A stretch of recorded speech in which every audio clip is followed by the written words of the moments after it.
Hey guys, this is me doing like another attempt at just kind of like talking at the microphone. I'm trying to build more skills than just let me write my script, let me read off my script. So it's just kind of like last time where I had the bullet point style. But I had an idea today because you don't really call narrative arcs sagas. That is a very like Americanized USA Dragon Ball specific phenomenon where fans call it sagas because the Funimation dub specifically called it sagas in their like orange bricks and before run. I believe they don't even call them sagas in Super. I'll have to be fact checked on that because I'm not really interested in Super. Um, but anyway, yeah, I just kind of wanted to ramble on about why I think sagas are cool and fit Dragon Ball, but I don't really use them to describe narrative arcs or storylines. I don't really do that. It's only for Dragon Ball. So here's like my like thoughts on the matter. I did like a tiny bit of research to like make sure that I had everything locked in. So basically, um, what it is that Journey to the West, it was written in like the late 1500s. Dragon Ball, of course, famously uh, inspired by Journey to the West. Sun Wukong, Toriyama made Son Goku, and then of course, made his own changes to the story after being inspired. And sagas as a term are from the Middle Ages. It's like 1200s, 1100s, somewhere around there. So by the time that Journey to the West was written, the concept of a saga, the nomenclature of a saga, had already existed in the world. And it saga is like a it's like a religious or mythological kind of accounting, like recount, oration of a tale, event, story. So it has this religious connotation, has this mythological, like legendary connotation, and it's from Iceland. That's why Vinland Saga is called Vinland Saga, is because it's an Icelandic story. It's a story about people from Iceland. That's why it's called a saga. So on the face of it, it doesn't really apply because it's not an Icelandic story, and it's like specifically derives from Iceland. But I like it because it is talking about like an account from like a often a religious or mythological context, mythos, legend, heroes, that kind of thing. And so I think it really applies to Dragon Ball because Dragon Ball is not just like a regular storyline. Of course, I like the story, so I want to hype it, but it's less about hyping it and more I'm like, I think the nomenclature fits in a way because arcs are like the specific storylines in a greater story. So arcs as a concept is sort of like a meta concept because the only way that you can even describe a story having an arc is if it has more than one storyline. So, like, it's only going to exist in books and shows that way. Like films, standalones, they don't have separate delineations. They cannot build a meta concept like an arc. So like the only way that you could really do that is that unless like to build that greater concept is have the storytelling take a back seat, which is just not a good idea for a film.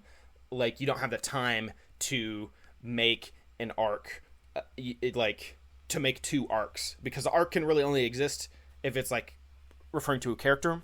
So you have exactly one arc of a character in a film or a standalone, but when you're telling a story, that's arcs, and they're called arcs because they don't just follow one liner motion. They go up and down. Bad things happen, and there's triumph at the end. So on. It goes up. It's like a hook. It's like a long, like orby lob. It goes in a lot of different directions. And so the main reason that I like sagas is that in a story, not every protagonist is a hero. Like, and I don't mean that they're going to be Walter White. They're going to be a villain per se, but they're not an epic hero legend kind of character. They're more of like a protagonist just means this is the guy that we're following for the story for whatever type of story we're telling. But Goku, because he's inspired from Sun Wukong, He is a hero protagonist type character. So by following what was set up in Journey to the West and trying to make this like epic hero, he also, in my opinion, kind of like falls under the nomenclature of the story broadly falls under this nomenclature of a saga, like this more epic storyline. It's like it has these like tapestry. You're building a tapestry with Dragon Ball, this larger than life kind of style that I think is very interesting and very fitting. And because of the fact that Dragon Ball is always progressing and keeping it going, and like every single, not every single one, but almost every single storyline, there is a huge passage of time between the storylines. It makes it feel like this truly epic adventure. And one thing that's interesting is that in Journey to the West, I believe it's like 17 years or something passes during the course of the story. So even then, Toriyama's like, maybe if he's not following it directly, that inspiration is still clearly there. Like, I'm going to have the passage of time be this like theme in the work.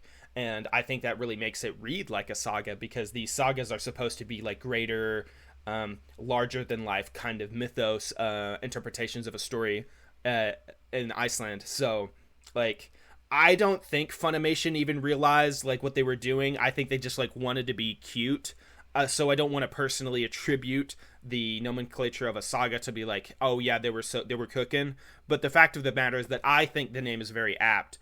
Everything else is an arc for me, but for Dragon Ball, I would gladly call the separate storylines sagas, because they fit the definition for me. Like, it makes it feel epic and grand, and it's like you're building this tapestry. Like, you could walk into, you know, the chapel and you'd be like, ah, this was the Saiyan saga, this was the Frieza saga, you know.